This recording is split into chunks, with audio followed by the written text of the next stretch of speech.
There was a time when Saturdays didn't start with alarms. They started with instinct. Your eyes would open before the sun fully came up. No one called you. No one told you to wake up. But you knew something important was happening. You'd sit up slowly in bed, the house completely silent. No footsteps, no voices, no movement.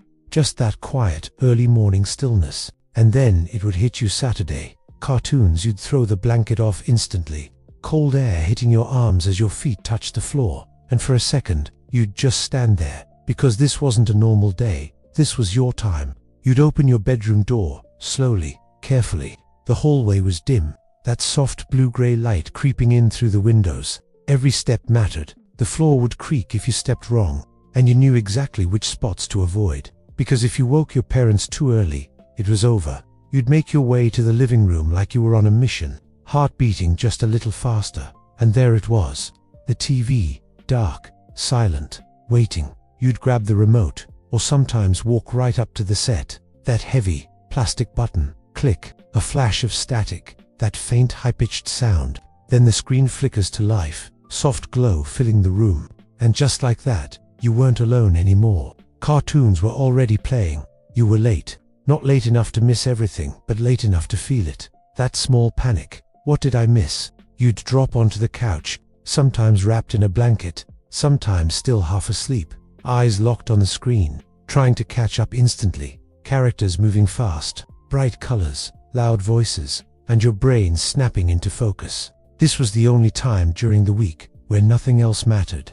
No school, no homework, no rules, just this. You'd get up quickly, not because you wanted to leave, but because you needed supplies. The kitchen felt different on Saturday mornings, quieter, slower. You'd open the cabinet, that one cereal box you weren't allowed to eat during the week. Now it was yours, pouring way too much into the bowl, milk splashing over the edge. You didn't care. You were in a rush. Because what if something important happened? What if a new episode started? What if you missed it? You'd run back, almost spilling everything, sliding onto the couch just in time. And then it happened. That feeling, comfort, the combination of everything, the glow of the TV, the cold milk, the quiet house, the softness of the couch, it was perfect. And you didn't even realize it. Sometimes your siblings would wake up. You'd hear footsteps behind you. They'd sit down next to you without saying much. No need.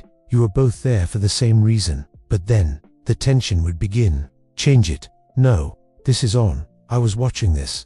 The remote became power, control, authority. And suddenly, Saturday morning wasn't peaceful anymore. It was negotiation. Channels flipping rapidly. Nickelodeon, Cartoon Network, Disney, back and forth, back and forth. Each second felt critical. Because what if something better was on? Sometimes you'd land on something new, a show you didn't recognize. And for a moment you'd hesitate. Do you stay or risk it? That decision felt bigger than it should have. Because once you changed the channel, you might never find it again. And then came the commercials. At first, they were just interruptions. Annoying, loud, too long.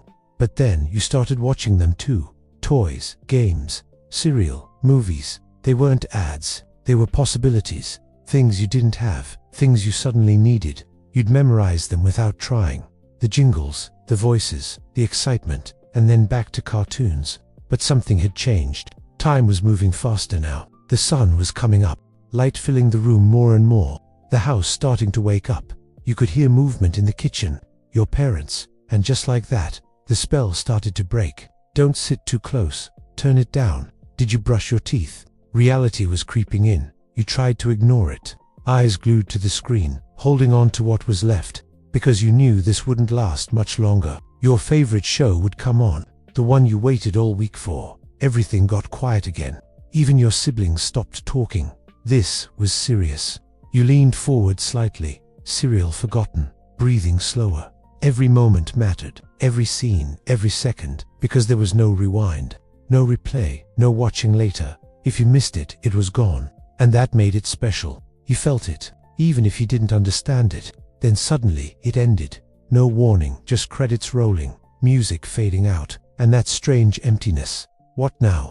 You'd sit there for a second, not moving, not switching the channel, just processing another show would start. But it wasn't the same. The energy was different. The magic was fading. The room felt brighter now, louder, more real. You'd look around. the mess, empty bowl, blankets everywhere, and slowly you'd get up. Not because you wanted to, but because something inside you knew it was over. Saturday morning cartoons weren't just shows, they were a window, a moment in time, a few hours where you had control, where the world felt simple, where everything made sense, and then it closed.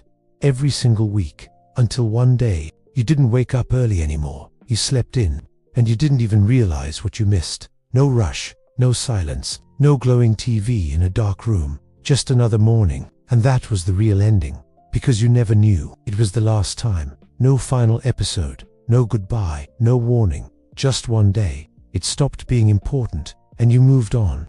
But somewhere in your memory, it's still there, that quiet house, that glowing screen, that feeling, and if you remember it, even just a little, then you know, it wasn't just cartoons, it was childhood.